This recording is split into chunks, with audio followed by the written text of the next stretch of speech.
കരുവന്നൂർ സഹകരണ ബാങ്ക് തട്ടിപ്പ് കേസിൽ K Radhakrishnan M P enforcement directorate ചോദ്യം ചെയ്യും. കൊച്ചിയിലെ ഓഫീസിൽ ഹാജരാകാൻ നിർദ്ദേശിച്ച് നോട്ടീസ് അയച്ചു. ഇഡിയുടെ സമൻസ് ലഭിച്ചെന്ന് കെ രാധാകൃഷ്ണൻ എം പി 24-നോട് പറഞ്ഞു. കരുവന്നൂർ സഹകരണ ബാങ്ക് തട്ടിപ്പിൽ അന്തിമ കുറ്റപത്രം സമർപ്പിക്കാൻ ദിവസങ്ങൾ ശേഷിക്കുമ്പോഴാണ് ഇഡിയുടെ പുതിയ നീക്കം. കേസിൽ കെ രാധാകൃഷ്ണൻ എം പിയെ ചോദ്യം ചെയ്യാനാണ് തീരുമാനം. കരുവന്നൂർ സഹകരണ ബാങ്ക് തട്ടിപ്പ് നടന്ന ഘട്ടത്തിൽ കെ രാധാകൃഷ്ണനായിരുന്നു തൃശൂർ ജില്ലാ സെക്രട്ടറി.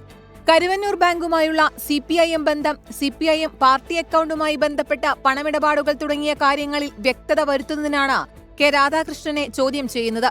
ഇന്നലെ ഹാജരാകാനാണ് ഇഡി നിർദ്ദേശിച്ചതെങ്കിലും ഡൽഹിയിലായതിനാൽ കെ രാധാകൃഷ്ണന് സമൻസ് കൈപ്പറ്റാൻ സാധിച്ചിരുന്നില്ല. ഇഡിക്ക് ഉടൻ മറുപടി നൽകുമെന്ന് കെ രാധാകൃഷ്ണൻ. എന്താണെന്ന് അറിയില്ല, ഞാൻ നോട്ടീസ് കണ്ടിട്ടില്ല. വിജയ് എന്നോട് പറഞ്ഞ ഞാൻ പാർലമെന്റായിരുന്നു, ഇന്ന് വന്നുള്ളൂ. നോക്കാം. അന്വേഷണ ഏജൻസിക്ക് മുന്നിൽ കെ രാധാകൃഷ്ണൻ യാഥാർത്ഥ്യം ബോധ്യപ്പെടുത്തണമെന്ന് മുഖ്യ പരാതിക്കാരൻ MB സുരേഷ് പറഞ്ഞു. സ്വാഭാവികമായിട്ടും CPM-ൽ പങ്കുണ്ടെന്ന് നിലയ്ക്കും മുൻ സെക്രട്ടറി നിലയ്ക്കും അദ്ദേഹത്തിന് ആരോപണം ഉണ്ടെങ്കിൽ തെളിയിക്കേണ്ട ബാധ്യത അദ്ദേഹത്തിനാണത്. അദ്ദേഹം അന്വേഷണ ഏജൻസിക്ക് മുന്നിൽ അദ്ദേഹം അതിന്റെ യാഥാർത്ഥ്യം ബോധ്യപ്പെടുത്തണം. അന്വേഷണ ഏജൻസിക്ക് മുന്നിൽ അദ്ദേഹമാണ് അതിന്റെ കൃത്യത ബോധ്യപ്പെടുത്തേണ്ടത്. MM Varghese, MK Kannan, AC Moideen തുടങ്ങിയ CPIM നേതാക്കളെ നേരത്തെ ഇഡി ചോദ്യം ചെയ്തിരുന്നു. കരുവന്നൂർ ബാങ്ക് തട്ടിപ്പിൽ ഇഡി അന്വേഷണം അവസാന ഘട്ടത്തിലാണ്. 24 കൊച്ചി.